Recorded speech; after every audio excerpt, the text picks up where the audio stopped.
நான் ஃபாலோ பண்ண சில விஷயங்கள் என் லைஃப்பை டோட்டலா மாத்திடுச்சு. உங்களுக்கு வேற எங்கேயும் இருந்து நான் உதாரணம் எடுத்துட்டு வரல. என்னோட ஓன் லைஃப்ல நடந்த உண்மையான ஸ்டோரியவும், அதுக்கான ப்ரூஃபையும் நான் எடுத்துட்டு வந்திருக்கேன். ஸோ, உங்களோட டைமை என் கையில குடுத்துருக்கீங்க. அத நான் கண்டிப்பா வேஸ்ட் ஆக்க மாட்டேன். இந்த வீடியோவோட லாஸ்ட்ல நான் ப்ரூஃப் அட்டாச் பண்றேன். ஸோ, பொறுமையா பாருங்க. நான் ஸ்ட்ரெயிட்டா விஷயத்துக்கு வந்துடுறேன். உங்களுக்கு வீடியோ பிடிக்கலன்னா, நீங்க ஆடியோ மட்டும் கேட்டா கூட போதும். எனக்கு 2016 நவம்பர்ல மேரேஜ் ஆச்சு. மேரேஜ் ஆன 2 மந்த்லயே நான் பிரெக்னன்ட் ஆனேன். ஆனா அது ரொம்ப நாள் நீடிக்கல.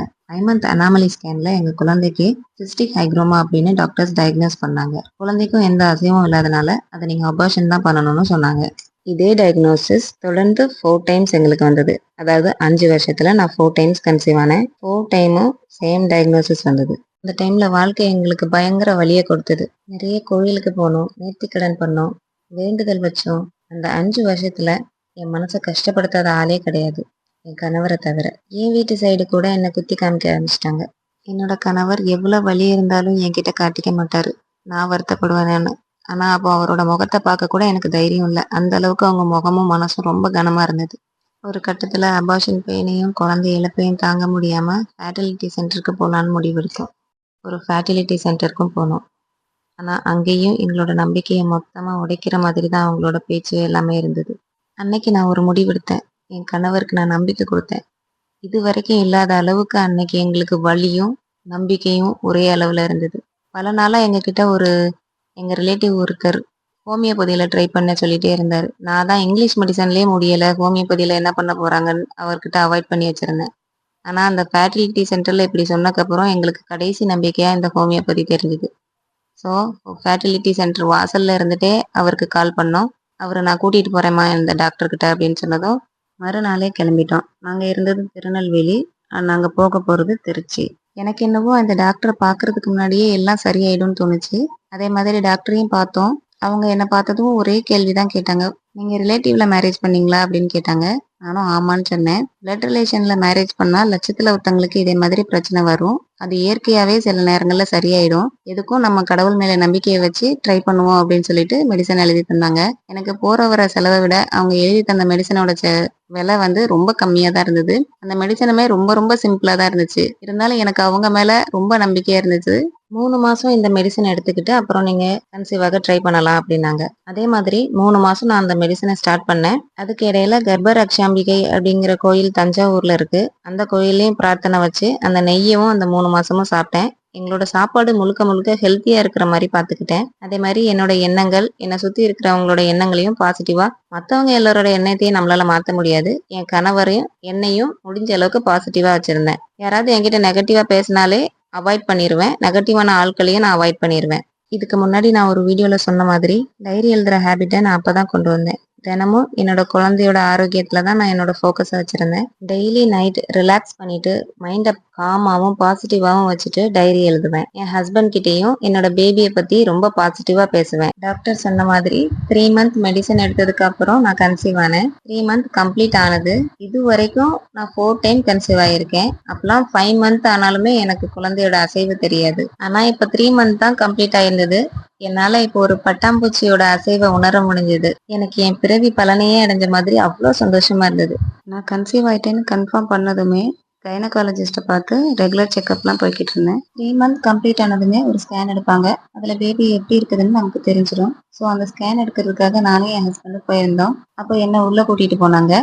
டாக்டர் செக் பண்ணிட்டே இருந்தாங்க. எல்லாமே பார்த்துட்டு என்கிட்ட இதுதாம்மா முகம், இதுதான் கை, இது காலு அப்படின்னு ஒன்று ஒன்றா காமிச்சிட்டு இருக்கும்போதே பக்கத்துல இருந்த நர்ஸ் கிட்ட, உங்க ஹஸ்பண்ட் வெளியில இருந்தா பழைய ரிப்போர்ட் எல்லாம் எடுத்துட்டு உள்ள வர சொல்லுங்க அப்படின்னு சொல்லிவிட்டாங்க. என் ஹஸ்பண்ட் பயத்துல ரொம்ப கலங்கி போய் மனுஷன் விட்டா அழுதுருவாரு. இப்ப எதுக்குடா நம்மளை கூப்பிடுறாங்க அப்படின்னு சொல்லிட்டு பயத்திலேயே வந்தாரு. அந்த முகத்தை இன்னும் என்னால மறக்க முடியல. என்கிட்ட சொன்னதையுமே டாக்டர் அவங்க கிட்டயே சொன்னாங்க. இது கை, இது காலு, இது முகம், பாத்துக்கோங்க. இந்த முறை குழந்தை நல்லா இருக்குன்னு டாக்டர் சொன்னதும் தான் எங்க 2 பேருக்கும் உயிரே வந்தது. அதுவும் ஸ்கேன் எடுக்கும்போது கூட குழந்தை அசைஞ்சுக்கிட்டே இருந்தது. இவர் அந்த ஸ்கேனை பார்த்ததும் அந்த குழந்தை கை அசைக்கிற மாதிரி இருந்தது. வீட்டுக்கு போனதும் என் பிள்ளை என்னை பார்த்து கை அசைச்சது பாத்தியா அப்படின்னு என்கிட்ட ரொம்ப நெகிழ்ச்சியா கேட்டாரு. இதை விட குழந்தைக்காக காத்திருந்தவங்களுக்கு என்ன வேணும்? இதுக்கு முன்னாடி எங்களுக்கு அபார்ஷன் ஆனது 4மே பெண் குழந்தைங்க தான். அதனாலயே என்னவோ எங்களுக்கு பெண் குழந்தை தான் வேணும்னு ரொம்ப ஆசையா இருந்தது. அதுக்கப்புறம் 5 மந்த் அனாமலி ஸ்கேன் எல்லாமே நல்லபடியா இருந்ததுன்னு டாக்டர் சொன்னாங்க. செக்கப்பும் நாங்க நல்லபடியா போனோம். டெலிவரி டேட்டும் நெருங்குச்சு. எங்களுக்கு அழகான ஆரோக்கியமான எங்களோட ஆசைப்படி கடவுளின் அருளாலும் பிரபஞ்சத்தோட அருளாலும் எங்களோட அதிர்ஷ்ட தேவதை எங்க மகாலட்சுமி எங்களுக்கு கிடைச்சிட்டா. அவளோட பேரு ரக்ஷிகா. மனுஷன் நினைச்சா எல்லா விஷயமும் நடக்கும். ஆனா குழந்தை, அதுவும் பல மருத்துவர்கள் இதுக்கு ட்ரீட்மெண்டே இல்லைன்னு சொன்ன பிறகும் மிராக்கிளா நமக்கு இந்த விஷயம் நடக்குதுன்னா யூனிவர்ஸ் நம்ம என்ன கேட்டாலும் தரும். சும்மா கேட்கறதுனா வாய் வார்த்தையால கேட்கறது இல்ல, அடம் பிடிக்கணும், ஆள் மனசுல நம்பணும். இப்ப நான் சொல்றத கொஞ்சம் கவனமா கேளுங்க. எனக்கு ஒவ்வொரு தடவையும் அதே ரிப்போர்ட் வர்றதுக்கு காரணம், நான் ஒவ்வொரு தடவை கன்சீவ் ஆனதுக்கு அப்புறமும் அந்த ஃபர்ஸ்ட் ரிப்போர்ட்டை எடுத்து அதுக்கப்புறம் பிரெக்னன்ட் ஆன ரிப்போர்ட் கூட நான் கம்பேர் பண்ணி பார்த்துட்டே இருப்பேன். ஆனா எனக்கே கொஞ்சம் கொஞ்சமா புரிய ஆரம்பிச்சது, நான் ஏதோ தப்பு பண்றேன்னு. நம்ம நெகட்டிவான ஒரு விஷயத்த வச்சு கம்பேர் பண்ணோம்னா அந்த நெகட்டிவான விஷயம் நமக்கு கிடைக்குதுன்னு என்னால உணர முடிஞ்சுது. அதுக்கப்புறம் இதே மாதிரி நான் எங்கெல்லாம் தப்பு பண்ணிருக்கேன்னு அனலைஸ் பண்ண ஆரம்பிச்சேன். எப்பவுமே நமக்கு ஒரு பொருள் வேணும் வேணும்னு நினைக்கிறத விட அந்த பொருள் எனக்கு நல்லபடியா கிடைச்சிருக்குன்னு நம்புறது அந்த பொருளை நம்ம கிட்ட இன்னும் வேகமா கொண்டு வந்து சேர்க்கும். அதை தான் நான் ஃபாலோ பண்ணேன். அதுவே இந்த பாடத்தை எனக்கு வாழ்க்கை தான் கத்து கொடுத்துச்சு. எனக்கு இவ்வளவு லேட்டா தெரிஞ்ச ஒரு விஷயத்த கொஞ்சம் நான் உங்களோட ஷேர் பண்ணா யூஸ்ஃபுல்லா இருக்கும்னு தோணுச்சு. உங்க லைஃப்ல சேஞ்சஸ் வர்றதுக்காக தான் பிரபஞ்சம் இந்த வீடியோவை கூட உங்க கண்ணுல காமிச்சிருக்கலாம். இந்த வீடியோ வெறும் குழந்தைக்காக மட்டும் சொன்னது இல்லைங்க. நம்ம எதுக்கு ஸ்ட்ரகிள் பண்ணிட்டு இருக்கோமோ அது உங்களுக்கு பிடிச்ச வீடா இருக்கலாம், பிடிச்ச வேலையா இருக்கலாம், பிடிச்ச ஃப்ரெண்ட்ஸா இருக்கலாம், இல்ல உங்களோட ஹெல்த்தா இருக்கலாம். எதுக்கு வேணாலும் நீங்க இதை அப்ளை பண்ணி பாருங்க. எதை வேணாலும் நம்மளால அட்ராக்ட் பண்ண முடியும். இதை நான் வெறும் வாய் வார்த்தையா சொல்லல, என் வாழ்க்கையில நான் கவனிச்ச பல விஷயங்கள் எனக்கு அதை உணர்த்தி இருக்கு. இன்னொரு ரகசியம் உங்களுக்கு சொல்லவா? தி சீக்ரெட் அப்படின்னு ஒரு புக் இருக்கு. அதை பத்தி எல்லாருக்கும் தெரியும், தெரியாதவங்க தெரிஞ்சுக்கோங்க. எனக்கு ரொம்ப பிடிச்ச புக் அது. என்னோட பிரெக்னன்சி டைம்ல யூனிவர்ஸே எனக்காக கொண்டு வந்த கிஃப்ட் மாதிரி இருந்தது. அதை நான் டெய்லி படிப்பேன். அண்ட் அந்த புக்கு தான் நான் இப்போ உங்க முன்னாடி பேசுறதுக்கு காரணமா கூட இருக்கலாம். எனக்கு தெரியாத பல விஷயங்களை உணர்த்தினது அந்த புக்கு தான். ஸோ உங்களுக்கும் வாய்ப்பு இருந்தா அந்த புக்கை வாங்கி படிங்க. தமிழ்லையுமே கிடைக்குது. தமிழ்ல அதோட பேரு ரகசியம். உங்க வாழ்க்கையில நடக்கிற விஷயங்களுக்கு நீங்க தான் காரணங்கிறத இந்த புக்கை படிச்சா உங்களுக்கு தன்னால புரிஞ்சிடும். நம்மளோட மைண்ட் செட் தான், நம்மளோட ஆள் மனம் தான் நம்மள எல்லா வேலைகளையும் செய்ய வைக்குது. அந்த புக்ல இருக்க விஷயத்த சொல்லணும்னா இந்த வீடியோ இன்னும் பெருசா போயிட்டே இருக்கும். அதை அடுத்த வீடியோல ரொம்ப தெளிவா சொல்றேன், உங்களுக்கு விருப்பம் இருந்தா. இந்த வீடியோ மூலமா யாராவது ஒருத்தரோட லைஃப்ல ஏதாவது சேஞ்சஸ் வந்ததுன்னா எனக்கு ரொம்ப சந்தோஷம். அதுதான் இந்த சேனலோட நோக்கமும். இது வரைக்கும் நீங்க எவ்வளவோ வீடியோஸ் பார்த்திருக்கலாம், ஆனா யாருமே அவங்களோட லைஃப்ல உள்ள ட்ரூத் எடுத்து பேசி சொல்லியிருப்பாங்களான்னு எனக்கு தெரியாது. அதாவது ஸ்ட்ரகிள் எங்க இருக்கோ அந்த ஸ்ட்ரகிள்ல இருந்து மீண்டு வந்தவங்க கிட்ட கேட்டாதான் அதோட பலன் நமக்கு அதிகமா கிடைக்கும் நான் நம்புறேன். ஸ்ட்ரகிள் இல்லாம மிராக்கிளும் நடக்காது. இது பெரிய உண்மை. என்னோட லைஃப்ல நான் நிறைய ஸ்ட்ரகிள் பண்ணியிருக்கேன். அதுக்கான பெஸ்ட் ரிசல்ட்டும் எனக்கு கிடைச்சிருக்கு.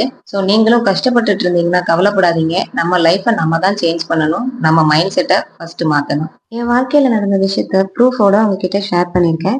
இந்த வீடியோ பிடிச்சிருந்தா மட்டும் லைக் அண்ட் சப்ஸ்கிரைப் பண்ணி சப்போர்ட் பண்ணுங்க. நம்ம வீடியோவோட அடுத்த டாபிக் பிரபஞ்ச சக்தி அண்ட் அஃபர்மேஷன். இதை மறக்காம பாருங்க. Thank you guys. தேங்க்யூ பிரபஞ்சன். இந்த வீடியோல ஏதாவது குறை இருந்தா நீங்க தாராளமா சொல்லலாம், நான் அதை சரி பண்ணிக்கிறேன்.